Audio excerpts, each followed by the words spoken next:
Respecto a la novela, bueno, a ver, para empezar, es verdad que yo he hecho varios cortos. Anteriormente Angel, 2002, o 2008 hice Lazarus Taxon y El Grifo, 2010. Y todos ellos yo creo que tienen como algo de terror, Sí, obviamente, sí. pero bueno, en el fondo es como el germen de lo que hay en la influencia. Angel, por ejemplo, ahí hay relaciones familiares, es el Sí. reencuentro entre dos niñas, que al cabo de 2 años, dos gemelas que se vuelven a unir, y hay una historia de amor-odio tremenda.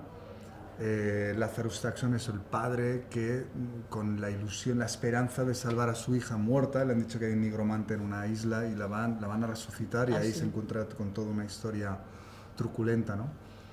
Y El Grifo, bueno, también hay relaciones familiares de un anciano que le abandona. ¿Qué pasa? Que con la influencia lo que hay, que a mí me llamó la atención seguramente, porque son preguntas complicadas. ¿Por qué te gustó el libro? Porque me gustan muchos libros, muchas películas, pero hay algo en la base de relaciones familiares que me gustaba, o de alguna manera quería explotar, ¿no? En la influencia. Y a partir de ahí generar terror. Ahora, una peli larga, tenía la oportunidad y con presupuesto de ir a niveles que no había tocado. O sea, más niveles primero de terror psicológico, ya había jugado con eso.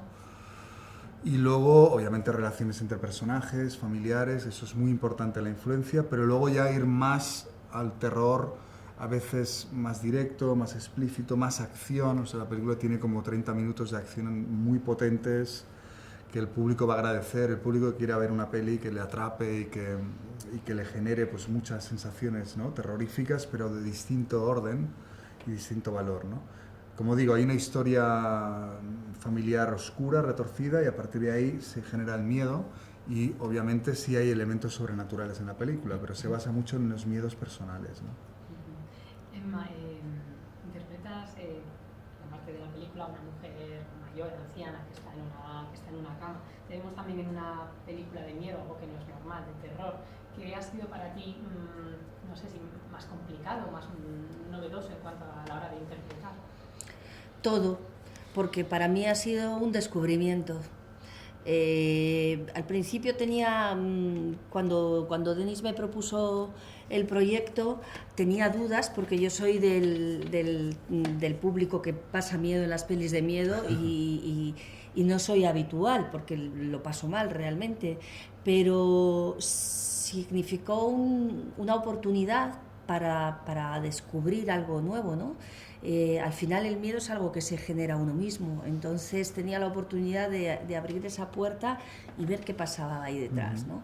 Y descubrir cómo se trabaja en una película de este género, saber cómo son todos esos procesos de caracterización y vivirlos en primera persona. Ha sido un desafío, pero ha sido muy divertido. Y muy divertido y muy interesante porque es un territorio completamente nuevo para mí, entonces me ha dado la oportunidad de informarme, de leer libros que me ha recomendado Denis. Me atrapaba mucho también su pasión, ¿no? Él es un amante de ese género y tiene muchísima documentación, mucha información, y me ayudó mucho también a preparar este personaje. Y luego era muy divertido saber, tirarse al vacío para entrar para jugar y saber, y él me iba definiendo también un poco el camino, ¿no? Porque todos hemos leído cuentos de niños y que nos han marcado, ¿no? y forman parte de nuestro imaginario, y jugar a eso me parecía muy divertido. Te diré que después de haber visto la película, sigo sintiendo ese miedo, pero ya desde otro lugar. Y es verdad que al verla he sentido miedo de mí misma, lo cual es ¿Has tenido pesadillas, Emma? lo cual es muy fuerte. Entonces me aparecen imágenes de la película que, como a cualquier persona cuando ve una peli de miedo, tienes que un poco No, pero aparcar. sí tiene eso, ¿eh? Porque la gente me ha dicho, no la ha visto mucha gente todavía la película, pero sí que hemos hecho algún preview, la premiere es esta noche, periodistas, pero sí que me han dicho, oye, he tenido pesadillas, y tal, digo, hostia. Sí, porque claro, es a lo que A ver, juegas, se te quedan ahí. ojalá se te quede algo y te lo lleves a casa y puedas discutir también con gente, ¿no? Pero es verdad que el miedo provoca risa. a veces. ¿No? A ti te provoca risa. La risa viene también provocada cuando pierdes el control sobre algo, ¿no? Cuando no sabes por qué suceden las cosas, ¿no? Te puede provocar esa reacción. Hay una historia familiar, hay una venganza aparente, ¿no? De madres, hijas, tal. Pero también hay otro tema que yo he visto que es un poco el impulso de la eterna juventud, el deseo, ¿no? Por Sí. vivir eternamente.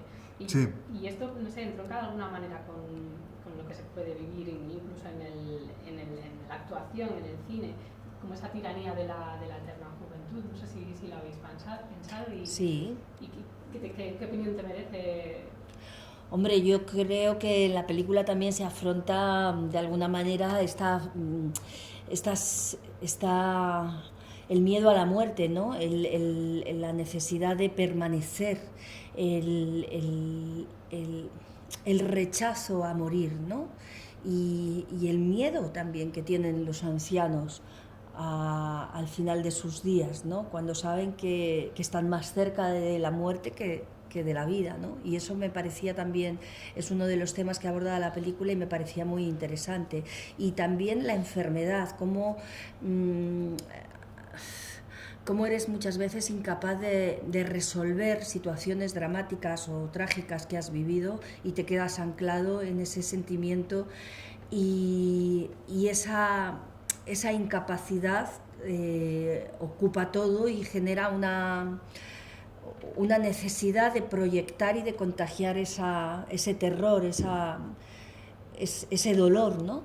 A las personas que te rodean. Y ahí es donde se gestiona ese conflicto familiar, ¿no? Que también trata en la película. El conflicto de madres, de hijas, de...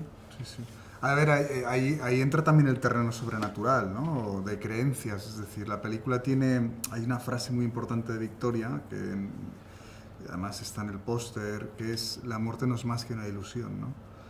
En el fondo, en el libro ya estaba este intento de prevalecer de alguna manera, ¿no? De permanecer en vida. En el libro muere el personaje de Victoria, Queenie, que es como ya un icono de la literatura fantástica inglesa, muere muy, muy pronto. Entonces la influencia que ejerces desde el más allá, ¿no? Entonces nosotros lo que hicimos, en un cambio yo creo que atrevido, pero es lo que es mucho más real, porque se mantiene a Victoria en el ático, o sea, en la parte superior de la casa, ¿no?